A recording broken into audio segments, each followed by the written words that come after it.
Jangan lupa subscribe channel YouTube TVRI Bengkulu, like, komen, dan nyalakan notifikasinya.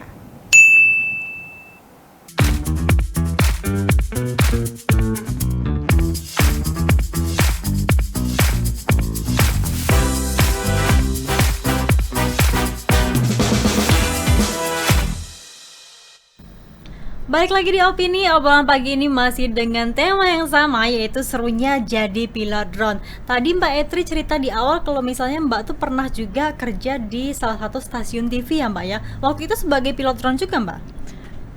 Jadi kalau seorang reporter itu, waktu itu kebetulan, jadi kita itu reporter, cuman kita kamera sekaligus kameramen juga. Nah, untuk menyajikan gambar ini bisa dengan kamera biasa, cuman saya pengennya kalau Bengkulu itu, karena itu kan TV nasional ya, saya pengen Bengkulu lebih dikenal gitu. Jadi kalau dengan alangkah bagusnya ya kalau misalnya videonya kalau ditambahin drone gitu Mbak Agnes. Jadi dari situ ya mulai saya gambar saya ditambahin footage drone juga. Waktu di Jakarta juga, TV Jakarta waktu itu sama, jadi pilot drone juga? Yang mana itu?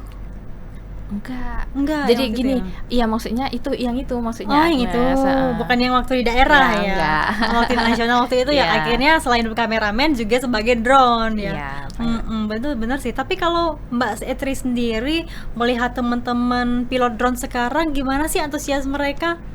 Karena kan semakin banyak sekarang ya anggotanya ya dari komunitas. Saya lihat waktu itu kan saya ada lihat di Instagram ya, jadi kayaknya footage-nya dari Bengkulu itu lebih bagus sekarang memang, karena memang dari anak-anak muda dari usia SMA gitu kan, mungkin mereka lebih konten-kontennya itu lebih maksimal sekarang, ada drone dan lain-lain dan lebih bagus.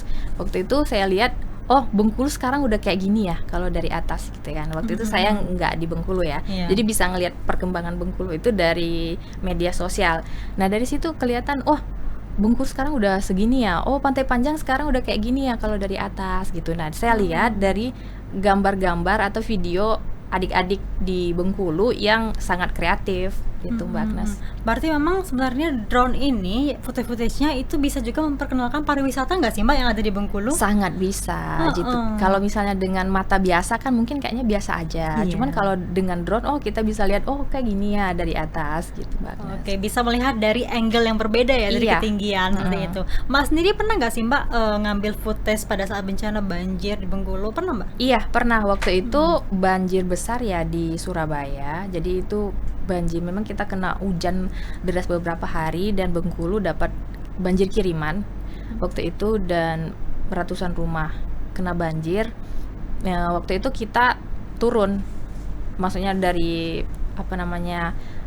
komunitas juga turun, saya secara pribadi juga turun ke sana dan memang ngelihat, waduh, memang ini bahaya bencana yang lebih baru, dampaknya besar iya, sangat besar luas gitu kan, dan juga bahaya bagi beberapa orang, apalagi kan kalau banjir tuh bukan cuma dari materi juga terganggu ya. Benar. Barang-barang kita pun karena itu kan juga tergenang air akhirnya.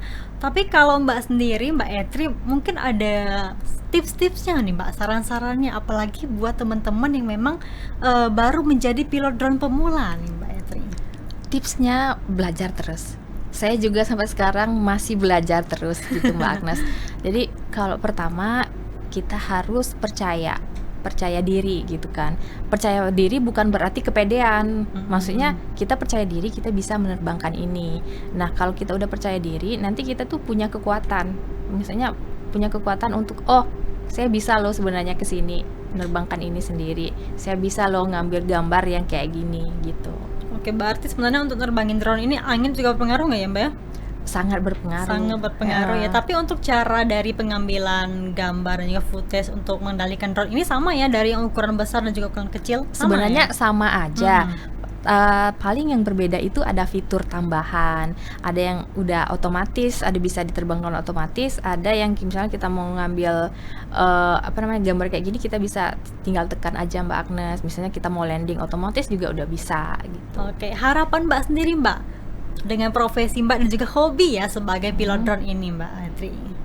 harapannya sih ya semoga terus punya banyak waktu luang gitu kan, biar bisa upgrade skill sendiri dan bisa sharing juga untuk teman-teman, terutama teman-teman yang ada di Bengkulu. Oke, dan juga semoga footage dari Mbak Etri ini bisa juga bermanfaat ya bagi semua instansi yang pengen membutuhkan juga. Karena kan tadi bisa juga bencana, dari segi pariwisata juga diperkenalkan kan dari drone, seperti itu Mbak Etri. Ada lagi Mbak? Udah? Kayaknya udah cukup, Mbak Oke, Agnes. terima kasih Mbak Etri sudah hadir bersama kami di Opini pada pagi hari ini. Semoga kita bisa berjumpa lagi di waktu Mbak dengan tema yang berbeda. Salam sehat Mbak Etri. Oke pemirsa, kami akhiri Opini pada pagi hari ini. Jangan lupa terus saksikan Opini setiap hari Senin sampai dengan Jumat pukul 8 pagi hanya di TVRI Bengkulu bersama Kita Maju. Sampai jumpa.